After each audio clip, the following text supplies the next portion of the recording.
So welcome. It's Wednesday again, which means for me, it's the opportunity to grill somebody else. And in our midweek conversation series today, I'm welcoming Geoffrey Buckingham, who's newish to the life of Emmanuel, but not so newish actually. Probably it's 2 years at least now. And as I did with Jan last week, I've set Geoffrey the task of coming up with 3 words that sort of are foundational for his life and perhaps also for his faith.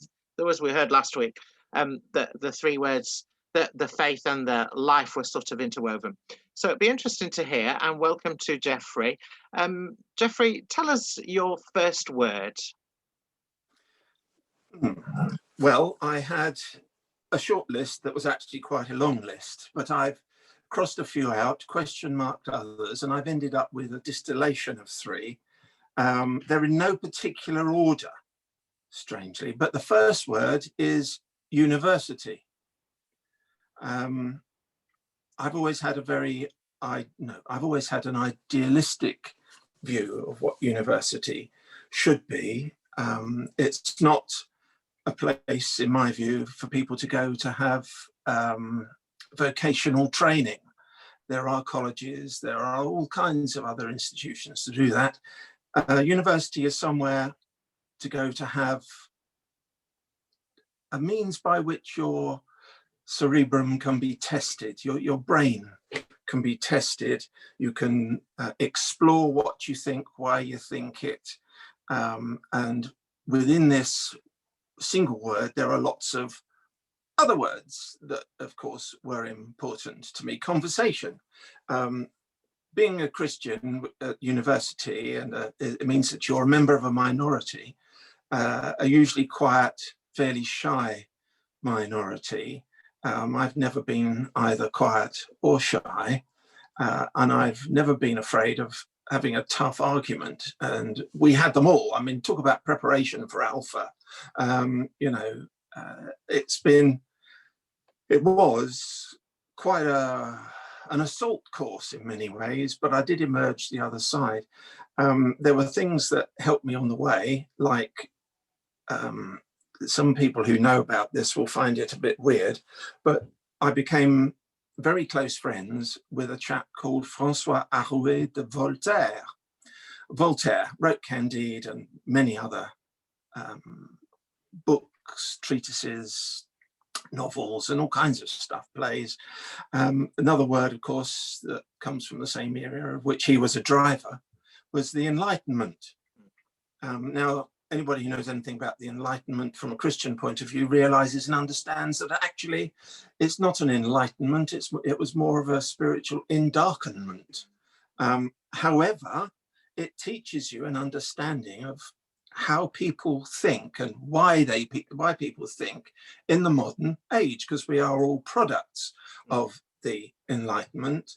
And those of us who have either a gentle or a radical, whichever, or something in between, conversion to Christianity, have actually had to face and argue against much of the principles, or many of the principles, of the Enlightenment. So it was a kind of foray into enemy territory, but I nevertheless, like when many of the French invaded Russia under Napoleon, many of them fell in love with local lasses, stayed, married, had children. I've been to Vilnius and seen the street names and the children's names. And there's a lot of French there because they were the enemy, but people still fall in love. And I fell in love with much about the Enlightenment, mainly because of what went before it, which was oppressive, Catholic, ruthless domination. Anyway, there we are.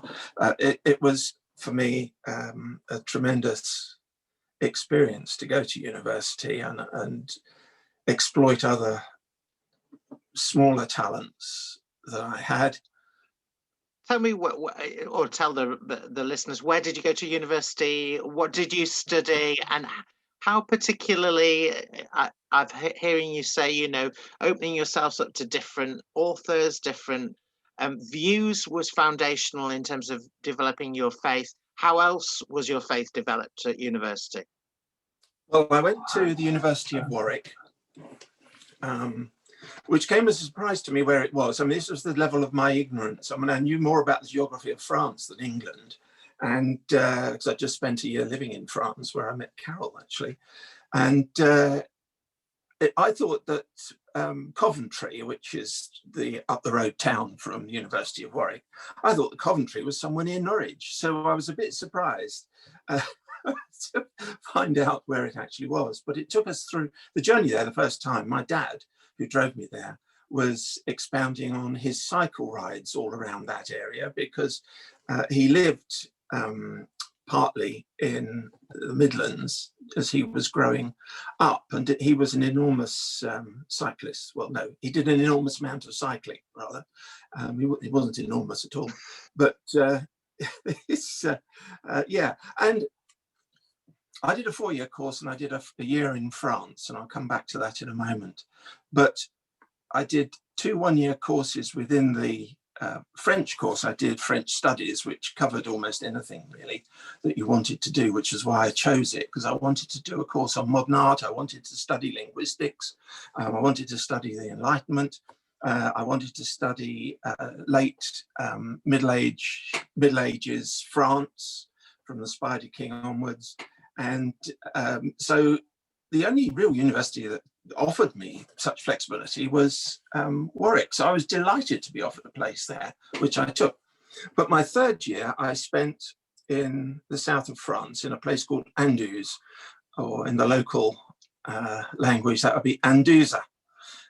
It's a beautiful small town, market town, next to a river, the Gardon, which floods twice a year in March and September, and washes away bridges and all sorts of things. There's a trickle for the rest of the year, but then why have this trickle got a huge bridge all over? And you find out why in September, when it rains so hard you literally can't see your hand in front of your face.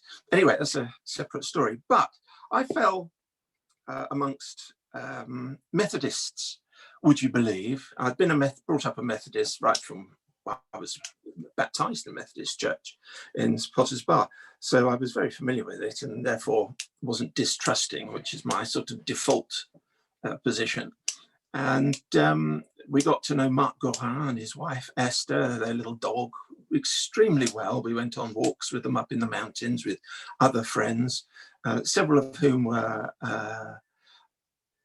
if you were to say, well, I'm a Christian, but I don't believe. That's pretty much how they were. Yes, we're Christian by default, but we don't believe, we don't go to church or anything like that.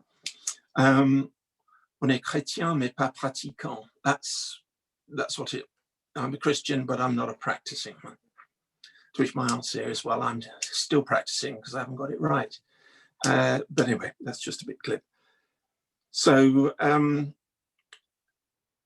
the area where I was living, which was in Anduze, south of the Cevennes Mountains, the Cevennes is known as le désert, and it's desert. It's called the desert for a reason, and that is because it's extremely barren, inhospitable, cold, quite high, but not very high, because the mountains are millions of years old, so they've been eroded, a bit like the Appalachians in America.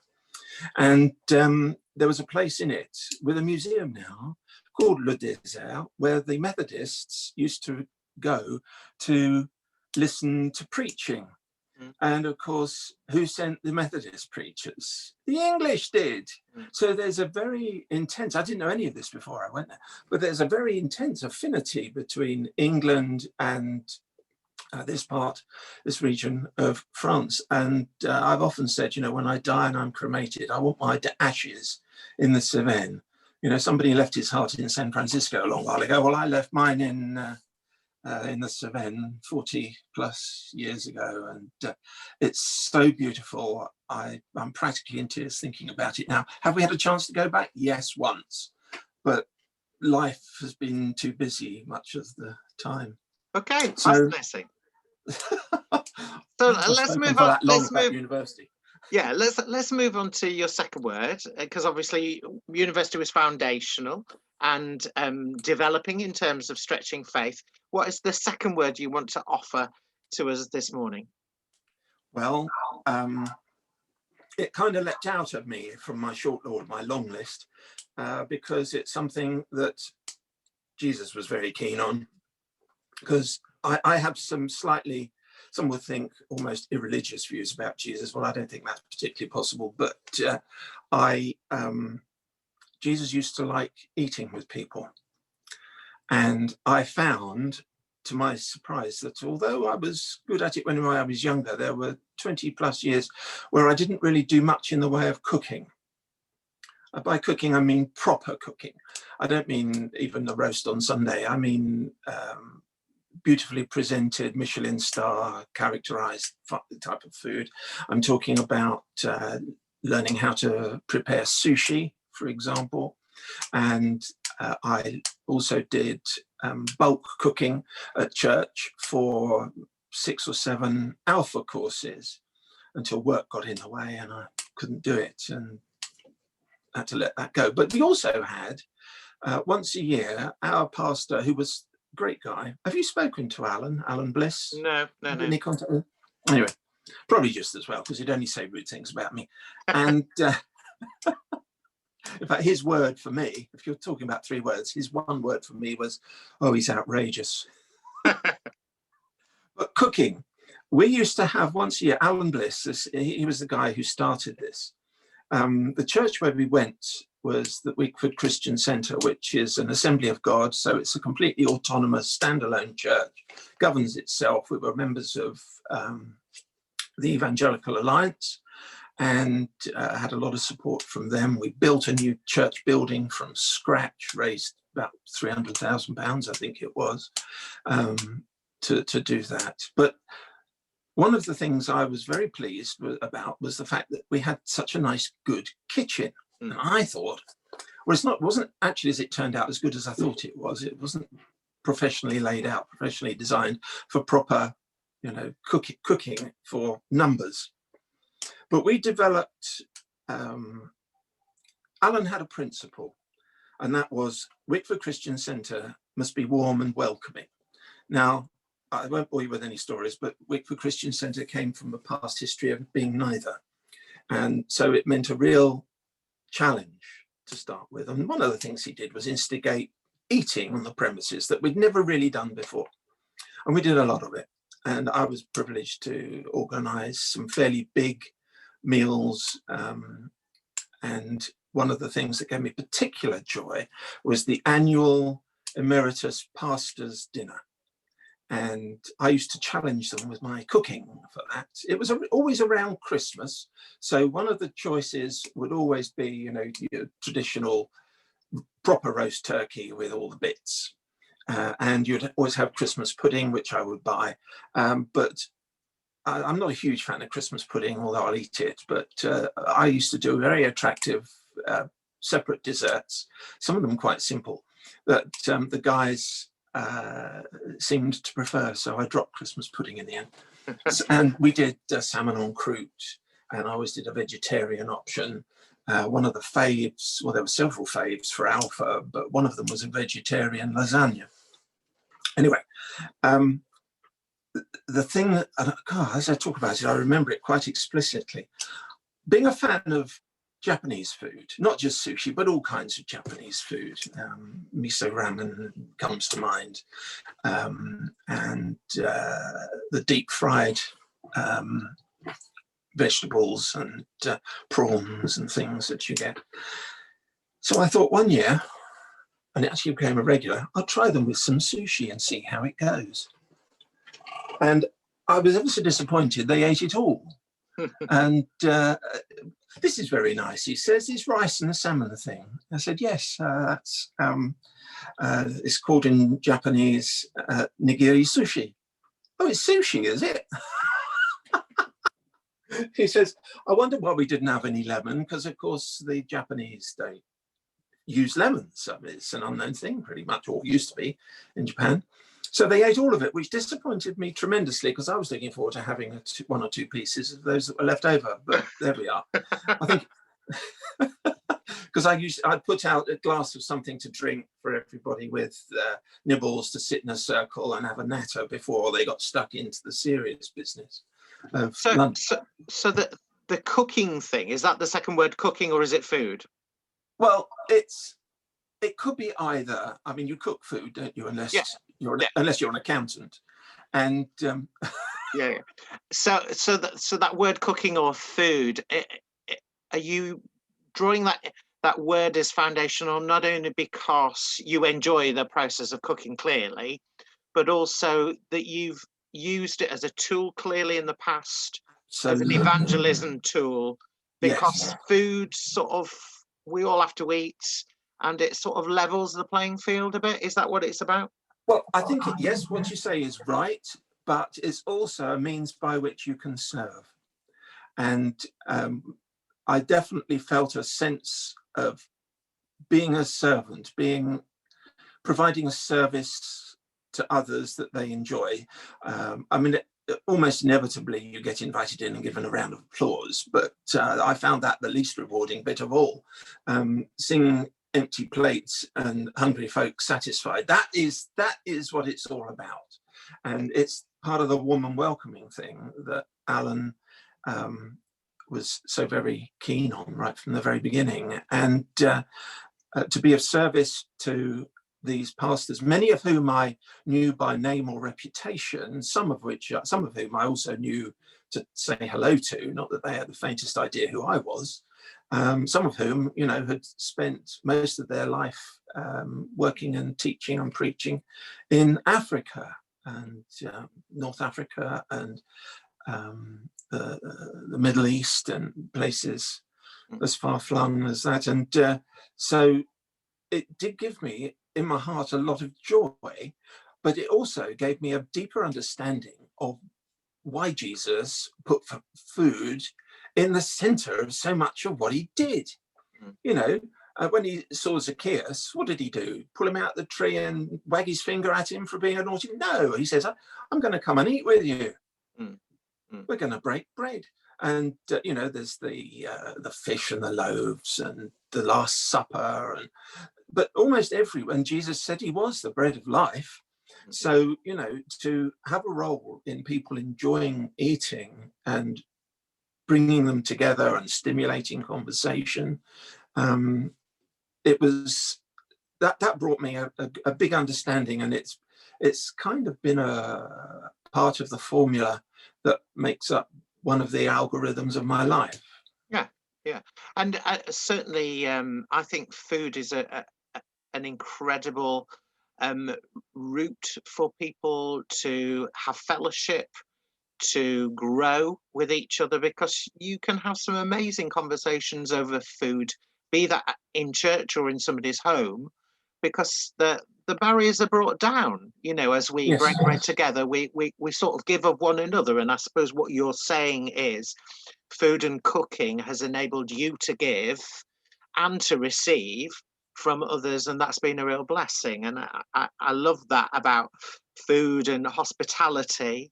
The church should be a place where people can feel relaxed, can let their guard down, be honest, and grow it as we chat about normal things, but also foundational things. Yeah, you're right. There is a downside to it, and Carol put me onto this quite a long time ago. When you're inviting somebody who you don't know that well, or usually a couple or two couples, that was always the best way to do it, round to your house for the first time, and you're going to sit round and have dinner together. Carol said to me a long time ago, and it stuck with me. She probably won't even remember it, but it was important to me. She says, Geoffrey, don't show off.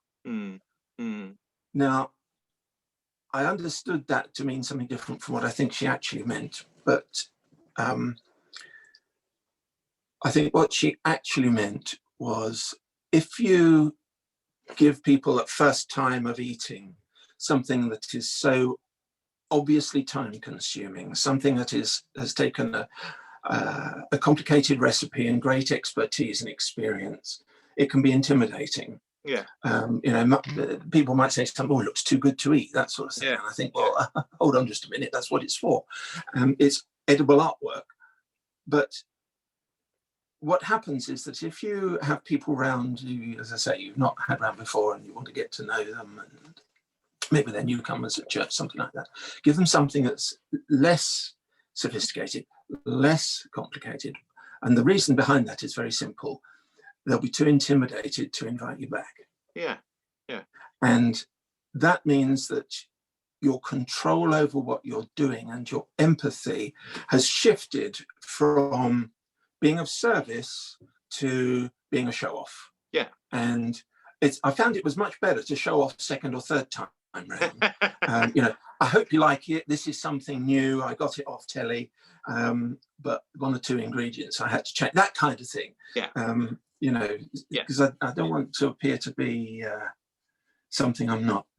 Yeah, and certainly I think for us, when we have people around for a meal, I always feel that the emphasis isn't on us, it's on getting to know them. So I hear what Carol is saying, when we do show off, it's putting the emphasis back on us, when actually the heart of hospitality is putting the emphasis on somebody else. Yes. And Jesus clearly does that, he puts the other at the heart of the meal, even though everybody else saw him as the guest that everybody wanted to invite in. So am I allowed to say something sort of that might seem a bit off colour? Jesus was a show off. Yeah.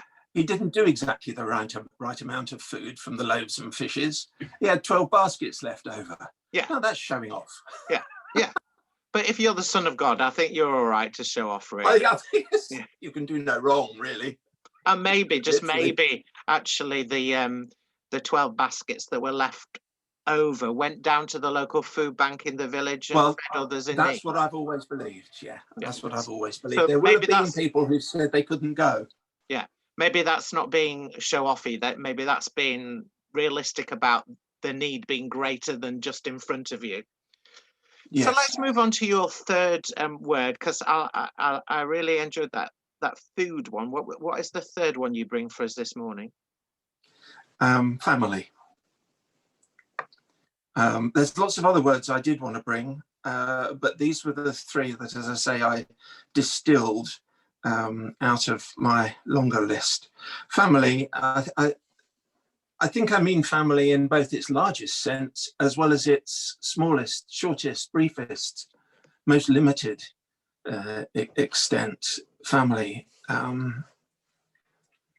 It's difficult to know quite where to start, but if I start off with my grandfather, my mother's father, he was a Methodist local preacher, and probably it was his influence that made sure that we went to a Methodist church, both in Potter's Bar.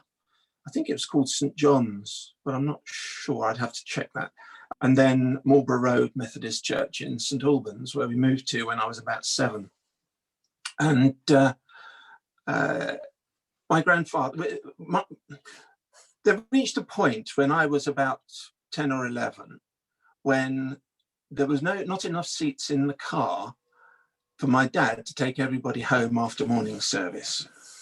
Now, I had 3 siblings, and there would be my grandfather as well. He invariably would be there unless he was off on a preaching engagement somewhere else, because he was a proper local preacher. Lay preacher. Local preacher, yeah. Local preachers, yes. And so my grandfather always volunteered him and me to walk the mile and a little bit home from Marlborough Road Methodist Church to our house just round the corner from the Mile House pub, which is how I know it was a mile. The Mile House pub was literally a mile from the centre of St. Albans and is now converted into flats, which is a shame, really, but c'est la vie. And we used to use that time to talk, because from 11 to say 15, 16, 17, and at that age I started to go to evening service rather than morning service.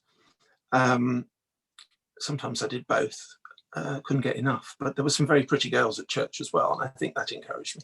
And we used to talk about stuff, and stuff might be anything except football, because my grandfather found football to be one of life's irrelevancies that wasn't worth even saying the word about, and he felt the same way about golf. So we didn't talk about that, but what we did often talk about was the reading in church, one of the readings, usually the gospel reading, because that was what interested us both more, and the sermon, if either of us could remember much. And because some sermons are more memorable than others.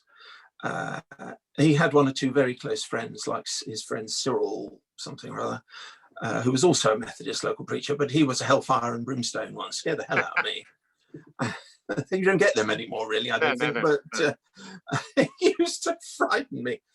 Anyway, so we used to talk about the influence, or one of the broader subjects, the influence of the Bible and Jesus in particular as moral guidance,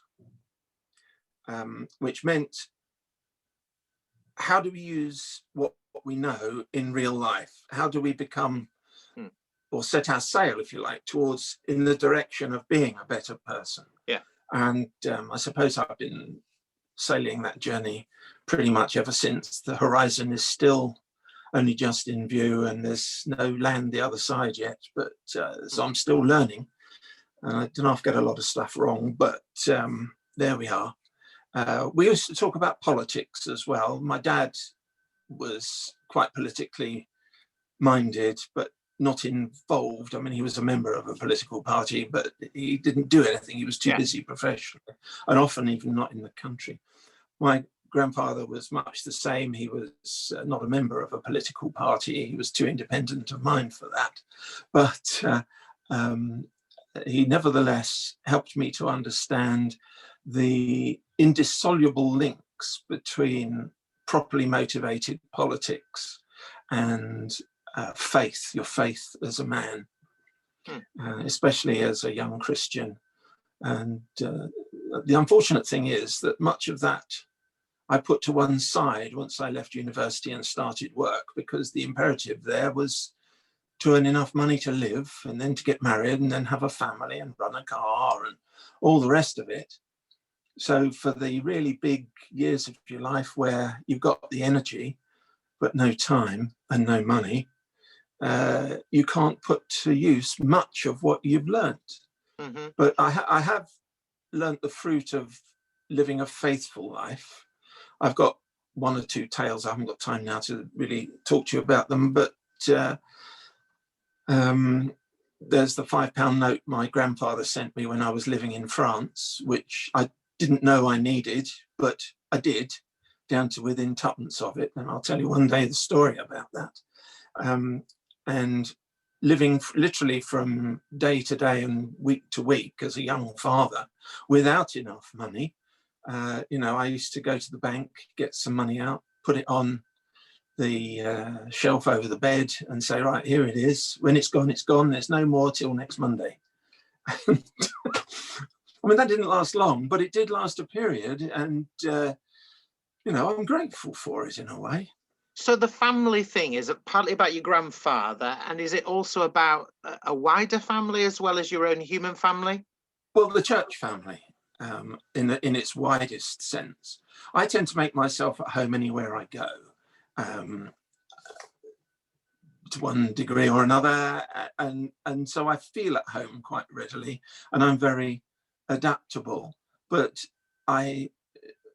to give you an indication, when we went to live in Wickford, having lived in East London for a while, it's not that far away, it's less than 20 miles, but we didn't know anybody. We thought we'd go round the churches and see which one we liked. So we made a short list, everything from St Andrew's, the Anglican church, to there was another independent church, I can't remember what it was called. There was the Evan, which was another independent evangelical church, and there was Wickford Christian Centre. And so we didn't know much about any of them. In fact, we didn't really know anybody in Wickford. However, one of Carol's closest friends was a girl called Sharon, who was the daughter of a pastor. Guess what? Guess where he was the pastor of? Wickford Christian Centre. The day we moved in, he rang up and said, "Oh, can we come round to tea?" And we said, "Well, if you don't mind sitting on packing cases, that's fine." So around they came, he and Doreen, and they invited us to church, and that was that. Yeah. No gay little tour around the churches in the vicinity to see which one we liked. We were in straight away, and we felt at home straight away. And it was the same with Emmanuel. We arrived, and the first day we were there, which I think was actually Christmas Day 2018, we went there with Ali and Andy and a baby, and we just felt immediately at home. And we were invited next door and sort of almost hustled in next door for a coffee and a chat, and people came up and said hello, and we thought, well, yeah, this is the place for us. We don't need to do a tour. Yeah. So we never knew any daughters of yours, but you haven't got any daughters, so that's okay. And certainly there are some who have the view that belonging and believing go hand in hand. So if you can feel at home in a family, as you have in various scenarios, then that helps the belief, really. That helps the faith grow. Is that your experience of Christian family? Yes, my faith is, it has to be, in a sense, protected like a delicate flower. It has to have a fortress around it. But also it's like a lion that roars as well. God, I really am mixing my metaphors here, but you have to have a fortress of argument to defend it, and a fortress of belief and experience. But also, you've got to let it say its thing and do its thing. Now, it's revealing itself with our granddaughter, who is another way that we are ourselves being educated. Okay, we're educating her a bit, but she's educating us too. And so Isla, and bringing her up in the nurture and admonition of the Lord, as it was the undertaking that was given by my parents in St. John's in Potter's Bar, is something that we also are very keen on. She says grace over meals now. It's a short one. Thank you, God. Thank you, Jesus. That's enough. Yeah. That's enough. So the family of faith is a must, as it were. You can't be a solitary Christian. Yes, you can't be a Simon of Stylites. I think that is silly. You know, sitting on a pole, believing what you believe, thinking what you think, and hoping somebody brings you some pie and chips for tea. I'm sorry, that's just silly. And the way of the lonely mystic.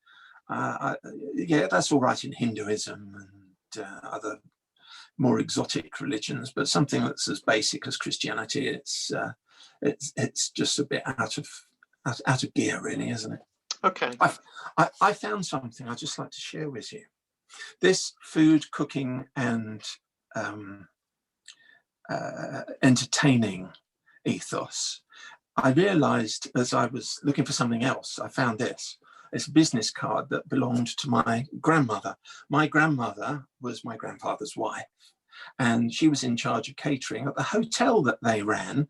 And this is her business card. Oh, wow. And it dates back to just before the Second World War, because the Ministry of War commandeered it for the army. But it bears her name, Mrs. Margaret M. MacDonald, Target, Royal Hotel, Woodhall Spa, Lincolnshire. That was amazing. I found that in my mum's effects, and I've kept it in a precious place as well, so I don't lose it. So it does go a long way back. My grandfather was a good organizer of parties and boxing matches, it turns out. So, and what do you want to share? With my grandmother's business card. Oh, right. That's sorry, I thought you were going to read something. Yeah. That's cool. So it comes down, doesn't it? It comes down, and sort of faith is passed on and inherited, and some of the common things that we value, like family, like Well, food. it's the seed sowing analogy, Yes, isn't it? You're yes, sowing yeah, seed, yeah, and you never really know what soil you're sowing into, mm, because the sower looks ahead to make sure he's going in the right direction. He doesn't mm, look down. yeah, In the olden days, in all those pictures that we used to see of sowing the seed, and he's looking ahead to make sure he walks in a straight line. And that's how we must be. yeah. Just sow the seed of your faith. Keep sowing it in the way that God's given you to do it. Lovely. And I've done my best. Yeah. I don't know. That's the thing about sowing seed, is that you don't always look behind you and see it sprouting and growing. No, and it is a risk and it requires faith, but we're grateful that you've been able to share something of your faith with us this Well, morning. thank you very much. So thank you for 3 words: university, Yes. food or cooking, and family. And we value your honesty and for just sharing something of your journey with us this morning. Thank you very much. And we Thank look you. forward It's to been a next pleasure. week's contribution. I promise I won't watch this. Take care. Thank you very much. Cheers. Bye-bye.